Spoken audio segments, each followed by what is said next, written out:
Hello and नमस्कार everyone, मैं हूं doctor Neha Tiwari. I hope you all are doing well. आज इस वीडियो में हम बात करने वाले हैं एक मैजिक हार्मोन के बारे में जिसे हम बोलते हैं प्रोजेस्टेरॉन।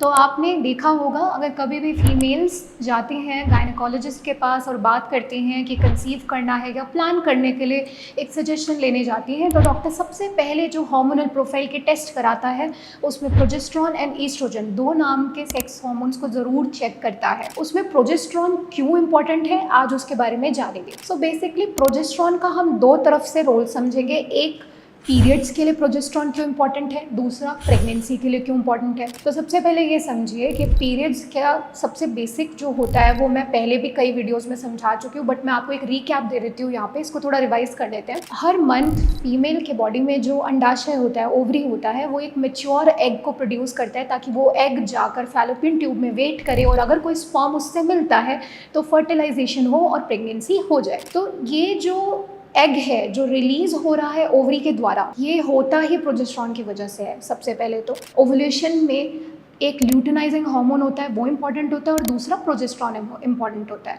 सो बेसिकली हुआ क्या, अगर ओवरी ने एक मेच्योर एग रिलीज करा तो पीछे उसका एक कवर रह जाता है जिसे हम फॉलिकल बोलते हैं। वो फॉलिकल कहलाता है कॉर्पस लूटियम और वो रिलीज करता रहता है प्रोजेस्टेरॉन। प्रोजेस्टेरॉन तब तक रिलीज होता रहता है जब तक कि एग वेट कर रहा है कि कोई स्पर्म आके उसे फर्टिलाइज करे एंड प्रेगनेंसी हो। तो दैट्स हाउ पीरियड्स में प्रोजेस्टेरॉन इंपॉर्टेंट होता है। वहीं पे अब प्रेगनेंसी की बात करें तो मैंने आपको पहले ही बताया कि कॉर्पस ल्यूटियम पूरी कोशिश कर रहा है प्रोजेस्टेरॉन को रिलीज करने की ताकि एग वेट कर सके स्पर्म का। अब मान लीजिए स्पर्म आ गया और उसने एग को फर्टिलाइज कर दिया एंड प्रेगनेंसी हो गई, तो अब ये जो जाइगोट बना है इन दोनों के फॉर्मेशन से, ये जाके यूट्रस में एक जगह पे जाके चिपक जाएगा जिसे हम बोलते हैं इम्प्लांटेशन।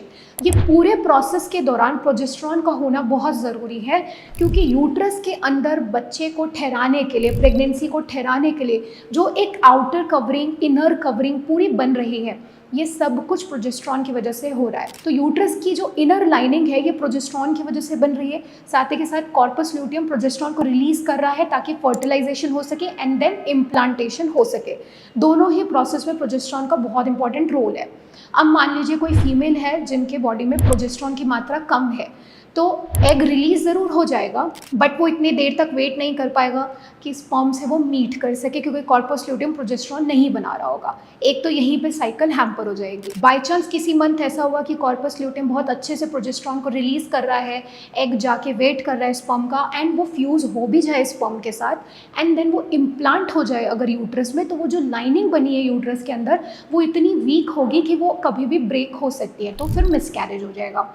तो दैट्स हाउ प्रोजेस्टेरॉन का होना बॉडी में बहुत इंपॉर्टेंट है क्योंकि वो यूट्रस की इनर लाइनिंग को भी बनाता है और साथ के साथ वो फर्टिलाइजेशन एंड इम्प्लांटेशन को भी करता है। एंड थर्ड, वो प्रॉपर मेंसेस की साइकिल को भी रखता है, इरेगुलरिटी को डेवलप नहीं होने देता है। इसीलिए एट टाइम्स जिन फीमेल की बॉडी में प्रोजेस्टेरॉन की मात्रा कम होती है वहाँ पे उनको या तो सप्लीमेंटेशन करना पड़ता है या फिर उनको इंजेक्शन के फॉर्म में प्रोजेस्टेरॉन को लेना पड़ता है। ऐसे गायनेकोलॉजिस्ट उनको ऑप्शंस देते हैं। अगर प्रोजेस्टेरॉन की मात्रा कम रही तो प्रेगनेंसी होना बहुत मुश्किल हो जाता है और प्रेगनेंसी का ठहरना भी उतना ही मुश्किल हो जाता है।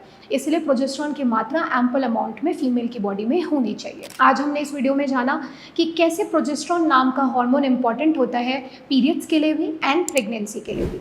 अगर आपको फीमेल संबंधित कोई भी तकलीफ है या आप भी इनफर्टिलिटी से परेशान हैं तो आप नीचे दिए गए नंबर पर संपर्क कर सकते हैं, अपने सवाल पूछ सकते हैं, अपनी क्वेरी रिजॉल्व कर सकते हैं, एज वेल एज अपने लिए एक सही इलाज का चयन कर सकते हैं। हम मिलेंगे नेक्स्ट वीडियो में एक न्यू इन्फॉर्मेशन के साथ। तब तक आप सब अपना ख्याल रखिए। धन्यवाद।